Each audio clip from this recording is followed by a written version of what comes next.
Kuna wakati mtu anapogundua ukweli, anapaswa kufanya uamuzi mgumu: kukimbia au kubaki na kukabiliana na hatari. Usiku mwingine katika jiji la Dar es Salaam, kijana mmoja sasa anajua kwamba msichana anayempenda si mwanadamu. Karibu kwenye episodi ya 8 ya simulizi yetu Nilipendana na Jini. Hapa Simulizi za Giza. Baada ya mazungumzo mazito usiku ule, Amani alirudi nyumbani akiwa kimya sana. Maneno ya Nura yalikuwa bado yanazunguka kichwani mwake. Mimi si binadamu, mimi ni jini. Amani alijaribu kulala lakini hakuweza. Aliendelea kujiuliza swali lile lile. Kwa nini mimi? Kesho yake mchana katika mitaa ya Kariakoo, Amani alikuwa kazini lakini akili yake haikuwa pale. Juma na Salimu waligundua mara moja. Salimu akamgusa begani. Bro, tangu asubuhi uko kimya sana. Amani akajaribu kutabasamu na kusema hakuna kitu. Lakini Juma hakukubali. Amani, tulikwambia jana kuwa kuna kitu si cha kawaida. Je, ulienda tena ufukweni? Amani alinyamaza kwa sekunde kadhaa, alafu akasema kwa sauti ya chini, ndiyo, na kuna kitu lazima niwaambie. Amani aliwaeleza kila kitu kuhusu Nura, kuhusu kutoweka kwake kama jivu na ukweli kwamba yeye ni jini. Salimu alitabasamu kwa mshangao, kisha akasema, subiri, unataka kusema una dem jini? Lakini Juma hakucheka wala kutabasamu hata kidogo. Uso wake ulikuwa mzito.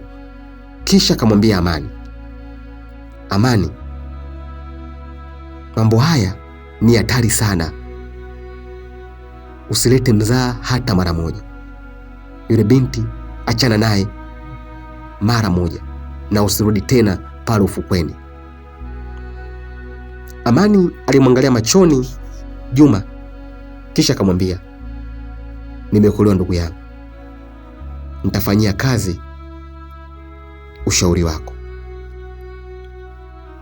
Usiku ulipofika, Amani aliamua kurudi tena ufukweni mwa Mbezi Beach. Lakini safari hii alikuwa makini zaidi. Aliangalia kila upande. Upepo ulivuma polepole, bahari ilikuwa tulivu kuliko kawaida. Amani, sauti ile ilisikika tena nyuma yake. Aligeuka. Nura alikuwa pale. Lakini safari hii hakuwa peke yake. Mbali kidogo gizani kulikuwa na watu wawili waliovaa mavazi meusi. Amani akamwangalia kwa mshangao, kisha akauliza, Nura, hao ni wakina nani? Nura alishusha pumzi polepole, kisha akasema, hawa ndio waliokuja kunichukua jana usiku. Amani akakunja uso. Kwa hiyo walikuwa wanakufuatilia? Mmoja wa wale watu wawili alisogea mbele kidogo. Sauti yake ilikuwa nzito, kisha akasema, kijana, hatukuja kumuumiza, tulikuja kumlinda. Amani akashangaa. Kumlinda? Kutoka kwa nani? Na kumlinda na kitu gani? Mwanaume yule akatazama baharini, alafu akasema kwa sauti ya chini, kwa sababu kuna viumbe vingine vinavyotaka kumchukua. Baridi kapita mgongoni mwa Amani na aliuliza, viumbe gani?